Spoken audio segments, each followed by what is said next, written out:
gumaysi dhaqaale ayaa nuugaya ama jaqaya qaaradda Afrika muddo ka badan nus qarni. Waxa uu iska hor leexiyay cid walba oo ay la ahayd inay ka hor istaagi karto danihiisa. Haddaba maxaad ka taqaan shabakadda dad qalatada ah ee Faransa Afrika oo ah usha Faransiisku sida qarsoon ugu xukumo qaaradda Afrika? Bartamaha sagaashameeyadii weliba si kadiis ah waxaa la dabool qaaday howlgal ballaaran oo Faransiisku ugu tala galay in dalkiisu ku xoolaysto 3 sano oo keli ah. hanti ku dhow nus bilyan ayaa si sharci darro ah waxay u gashay jeebabka shakhsiyaad siyaasiyiin caan ah, kuwaas oo ka wada tirsan xisbiyada midigta raacsan ilaa kuwa bidixda jira. warkaasi waxa uu ahaa mid jaha wareer ku riday shacabka Faransiiska iyo adduunka oo dhan.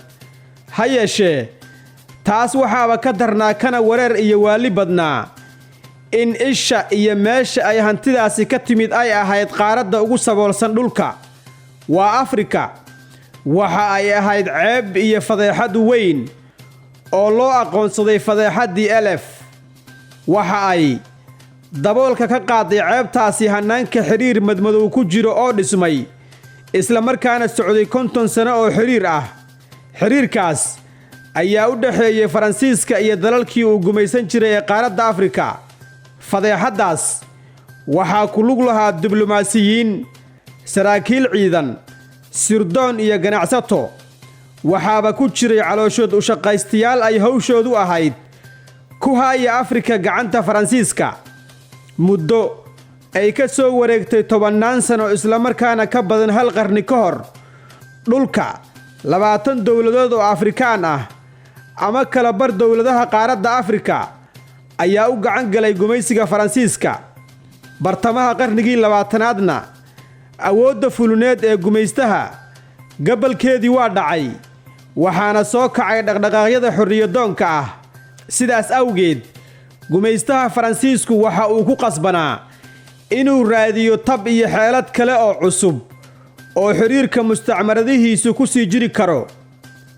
xalka iyo xeesha cusub waxa ay yimaadeen sanadkii 1958 kadib markii uu talada Faransiiska ku soo noqday Charles de Gaulle, isla markaana la dhisay jamhuuriyadda shanaad ee Faransiiska.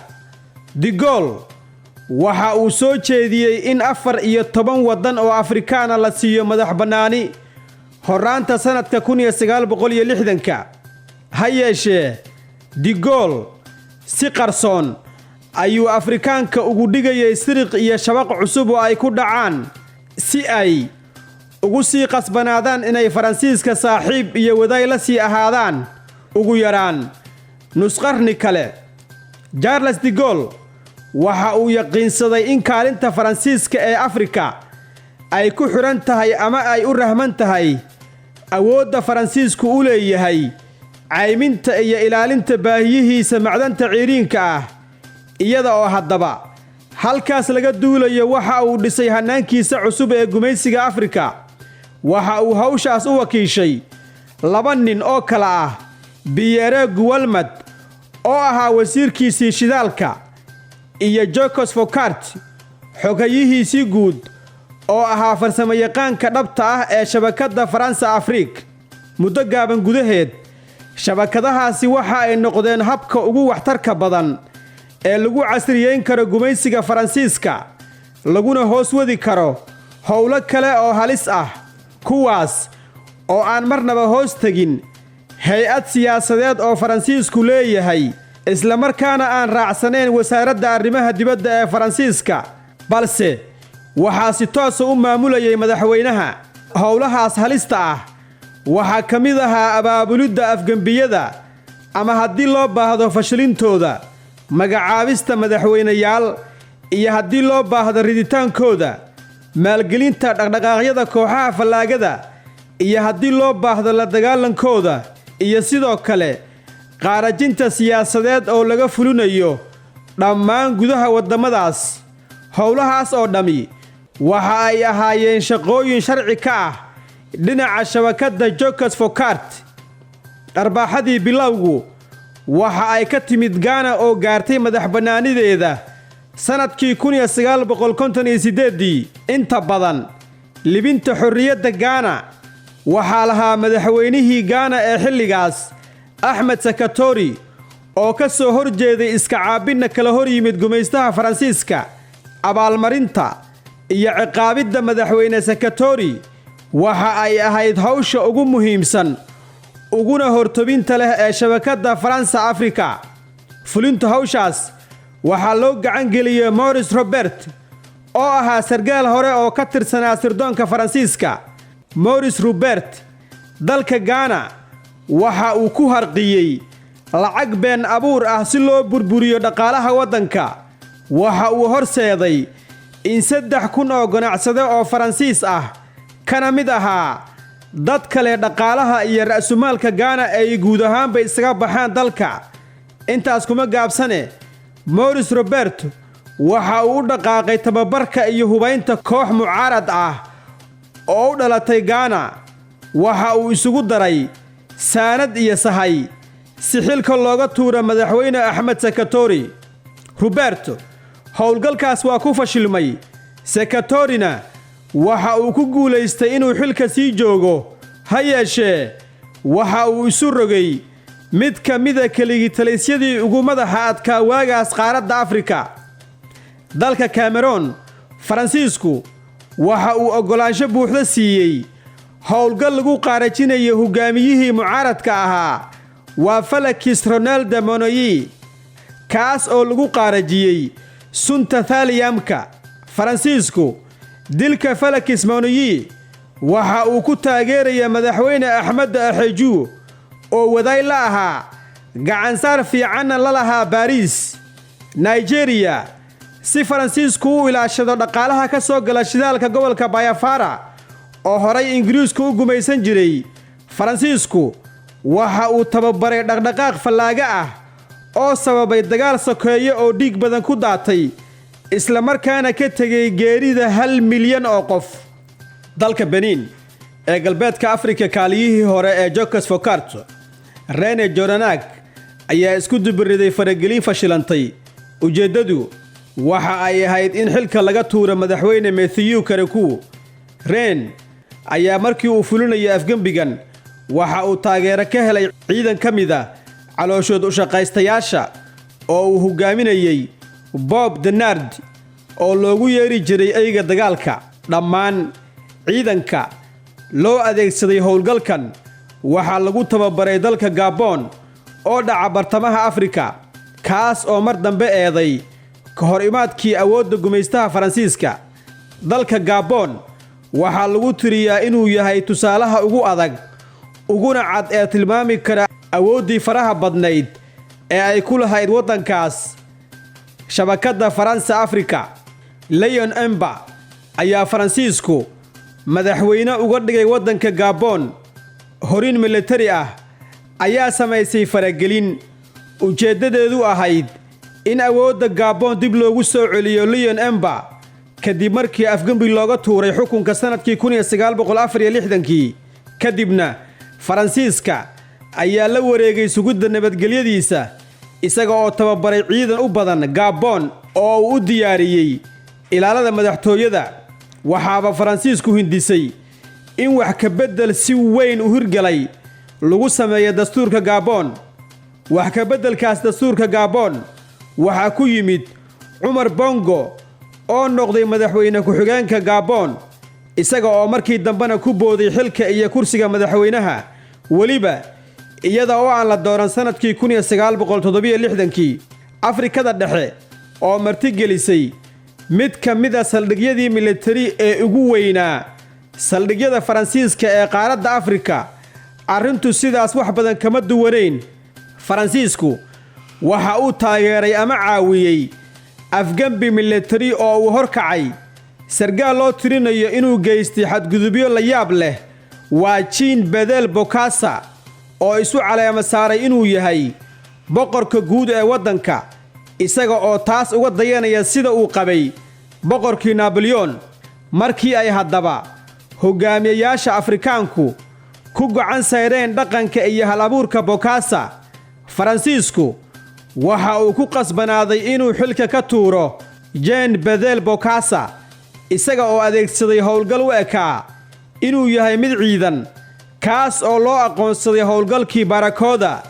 Faransiisku waxa uu xilka iyo talada Gabon ku soo celiyay madaxweynihii ka horreeyay Bokassa waa David Dacko. waxaasoo dhami waxa ay ahaayeen ujeedooyin shirqool oo ay ka dambeysay shabakadda Faransa Afrika.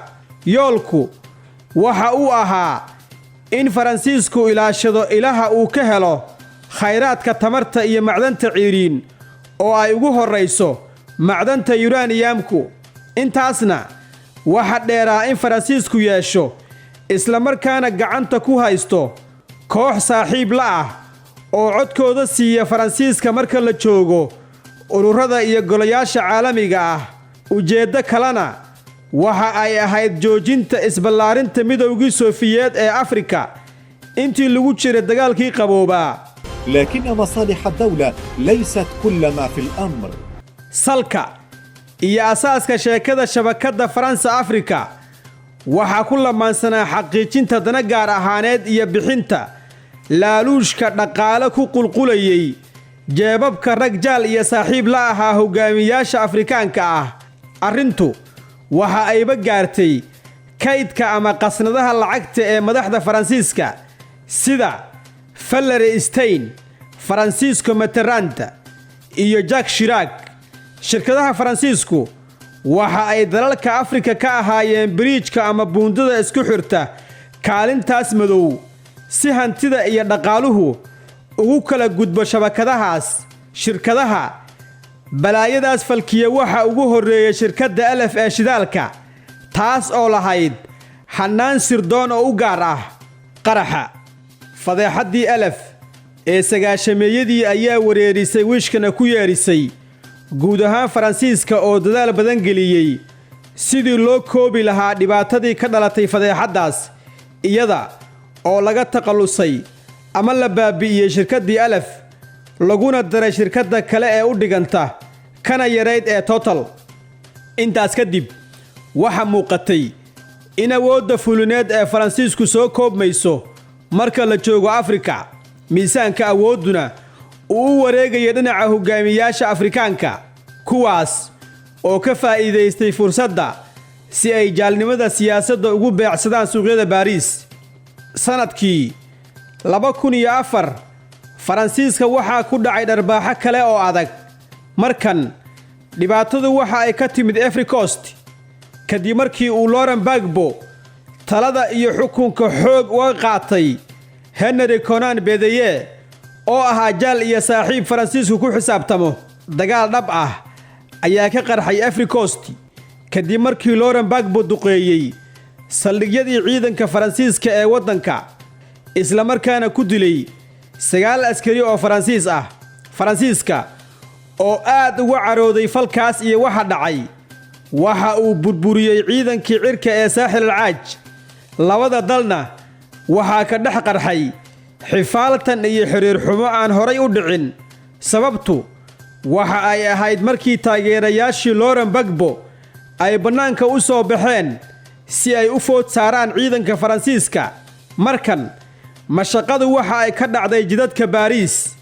dhammaan waxa dhacay waxa ay muujinayeen in xilliga shabakadihii uu aas-aasay Jacques Foccart uu dhammaad iyo geeri qarka u saaran yahay. ha yeeshee taasi marna kama dhignayn dhammaadka haysashada Faransiiska ee Afrika. Ivory Coast qudheeda kooxaha Faransiisku waxa ay sii wadeen xoojinta awoodda fulineed ee Faransiisku ku leeyahay waddanka.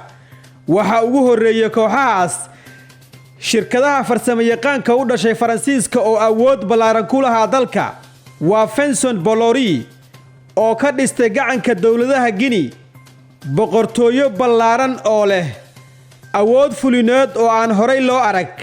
markii uu xilka iyo xukunka Faransiiska yimid Nicolas Sarkozy waxa la diyaariyay awood cusub si loo taageero jilibweynta farsamada Faransiiska sida shirkadaha Bolloré, Puig iyo Total. Sarkozy bilowgiisii horeba waxa uu u shaqeeyay sida inuu yahay ergey loo soo diray ilaalinta danaha shirkadahaas. Angola oo kale, tusaale ahaan Sarkozy waxa uu dhexdhexaadiyay wadahadal shirkadda Total lagu siinayo sadbursi iyo dheeraad dhinaca qandaraaska sifaynta iyo hagaajinta shidaalka ah waddanka Niger. Marka aan eegno madaxweynaha Faransiisku waxa uu farageliyay nidaamka ilaalinta macdanta uraniumka ay u baahan yihiin xarumaha Faransiiska ee laga dhaliyo tamarta iyo quwadda nukliyeerka. Ha yeeshee, siyaasadda gumaysiga shirkaduhu marna kama dhignayn in Faransiisku faraha ka qaadi doono ama iska dayn doono joogitaankiisa militari ee qaaradda Afrika. Tirooyinka iyo lambarada la hayo waxa ay muujinayaan wax si walba uga duwan arrinkaas. Faransiisku waxa uu faragelin ciidan ku sameeyay Afrika inta la og yahay 35 munaasabadood. Waxa ka mid ahaa 2 faragelin oo dhacday xilligii Nicolas Sarkozy iyo 3 faragelin oo dhacday xilligii François Hollande, kaas oo ballan qaaday inuu soo afjarayo xilliga howlgalka shabakadda France Africa. Marka aan fiirino xilli madaxeedka madaxweynaha xigay ee Emmanuel Macron, waxa muuqata inaanay jirin xal iyo waddo lagu soo afjarayo sheekada sii joogtaynta shabakadaha gumaysiga ee France Africa. Weli ciidanka Faransiisku waxa uu saldhigyo ciidan ku leeyahay ugu yaraan 8 dowladood oo Afrikaan ah. Jiribweynta shirkadaha Faransiiska sida Engie, Total, Spy, Polonaise iyo Sogo Storm weli waxa ay heshiisyo cusub ka haystaan inta badan dowladaha Afrika ee ku hadla Faransiiska. Waxaas oo dhami waxa ay dhacayaan iyada oo aan weli madaxweynaha Faransiisku ka harin ama iska dayn inuu dhagaha hogaamiyayaasha Afrika gaarsiiyo khudbado ku saabsan ka gudbidda saameyntii xumeed ee ka dhalatay gumaysiga iyo furashada bog cusub oo Faransa la yeelato dhammaan qaaradda Afrika. Haddaba, suurtagal ma tahay in Emmanuel Macron uu joojiyo balaayadii uu falkiyay Charles de Gaulle ayna sii hormariyeen madaxweynayaashii xigay, mise gumaysiga Faransiiska ee Afrika oo keli ah waxa uu bedelanayaa muuqaalka iyo maqaarka?